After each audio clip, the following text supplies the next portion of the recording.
Everyone, আমি আজকে cake বানাচ্ছি, বাড়িতেই বানাচ্ছি। কালকে যেহেতু ক্রিসমাস, তো একটু কেক খেতে ইচ্ছা করে। বাড়িতে বানানো কেকটাই ভালো লাগে, তো আমি সুজি আর ময়দা দিয়ে করছি। আমি কাপ কেকগুলো আগে বসিয়ে নেব। এই যে তারপর এই গোল টিনটা দেখছো, এটার একটা কেক বানাবো আর কাপ কেক, দুটো কড়া বসিয়ে দিয়েছি। আমি আগে মাইক্রোওয়েভে বানাতাম, কিন্তু মাইক্রোওয়েভে বেকিং মোডটা খারাপ হয়ে গেছে, তাই এই দুটোতে করবো, এই কড়াতেই করবো।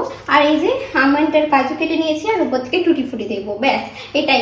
আর সুজি আর ময়দা মিক্স করেই আমি এটা বানিয়েছি, দুটো মেজারমেন্ট করে বানিয়েছি যাতে দুটোতে হয়ে যায়। ঠিক আছে, দেখি রেজাল্ট কেমন আছে, তোমরাও দেখতে থাকো যে রেজাল্টটা কেমন আছে, আমি তোমাদের সাথে শেয়ার করবো।